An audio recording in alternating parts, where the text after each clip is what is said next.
এখানে ইসলামিক আলোচনা হচ্ছে, এখানে কিন্তু মানুষের সংখ্যা খুবই কম। আপনাদের তো ওয়াজের মঞ্চে দেখালাম, সেখানে কিন্তু আসলে মানুষ নেই। আসলে এখানে দেখুন, এখানে বেচা কিনা হচ্ছে, এখানে কিন্তু আসলে লোকজনের অভাব নেই। আসসালামু আলাইকুম, আজকে আমরা যাচ্ছি ওয়াজ শুনতে। গ্রাম অঞ্চলে শীতের মৌসুম আসলেই ওয়াজ শুরু হয়ে যায়, আর আমরা আজকে সেই দলে দলে আমরা সবাই মিলে ওয়াজ শুনতে যাইতেছি।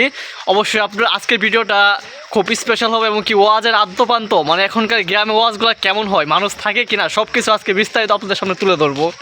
এখানে যে ওয়াজ হচ্ছে বুঝছেন, আশেপাশে যে বাড়িগুলো রয়েছে তাদের আত্মীয় স্বজন যে দাওয়াত করে নিয়ে আসছে এবং কি তাদের জন্য যে ভালো ভালো রান্না করছে, তার কিন্তু একটা গ্রান আমরা পাচ্ছি এখান থেকে। রাস্তায় দাঁড়িয়ে কিন্তু সেই ভালো রান্নার কিন্তু গ্রান আমরা পাচ্ছি এখান থেকে। আপনারা হয়তো বা জানেন যে বর্তমান সমাজে যে সাংবাদিকতা রয়েছে, আচ্ছা তারা কিন্তু যে বাহ্যিক যে বিষয়গুলো রয়েছে সেগুলো নিয়ে সাংবাদিকতা নিউজ রয়েছে, কিন্তু পিছনে যে কত শত ঘটনা যে অচিরেই নিচে পড়ে যায় সেগুলো কিন্তু আসলে বলার কিছু নেই। সাধারণ এই ওয়াজ মাহফিলকে কেন্দ্র করে কত শত অনৈতিক ঘটনা ঘটছে, সেগুলো কিন্তু আসলে কারোই চোখে পড়ে না। খুবই দুঃখজনক। দেখুন, এখানে ইসলামিক আলোচনা হচ্ছে, এখানে কিন্তু মানুষের সংখ্যা খুবই কম, এবং অন্যদিকে দেখবেন যেখানে বেচা কিনা হচ্ছে সেখানে মানুষের সংখ্যা কেমন সবই দেখতে পারবেন। সে যেখানে ইসলামিক আলোচনা হচ্ছে বর্তমান ওয়াজগুলোতে সেখানে মানুষ নেই, আর যেখানে বেচা কিনা হচ্ছে সেখানে মানুষের অভাব নেই।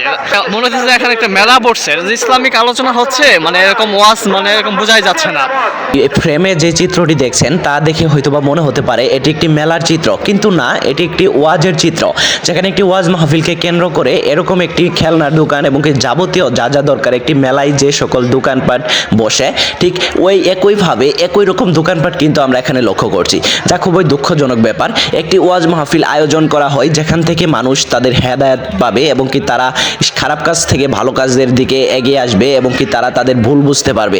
তার বিপরীতে আমরা কিন্তু এর উল্টোটা দেখছি, যেখানে নারী পুরুষ উভয় মিলে একটি মেলার মতো তারা কেনাকাটা করছে, তাদের যে আর কি সহপাঠী রয়েছে, তাদের যে সহধর্মিনী রয়েছে তাদেরকে নিয়ে সেখানে ঘুরছে ফিরছে, খাওয়া দাওয়া করছে, যা খুবই দুঃখজনক ব্যাপার। একটি মাহফিলের কমিটিদেরকে এগুলো আয়ত্তে নেওয়া উচিত। আমরা আসলাম আজকে ওয়াজ শুনতে, বাট ওয়াজ শুনতে এসে যেখানে বক্তব্য দিচ্ছে, মানে ইসলামিক কথাগুলো বলছে, সেখানে আসলে মানুষ নেই, আর এইখানে আপনার মানুষের অভাব নেই। যেন গ্রাম অঞ্চলের মেলা বসছে, গ্রাম অঞ্চলের দৃশ্যগুলো আসলে এখন এরকম হয়ে গেছে ওয়াজের দৃশ্যগুলো।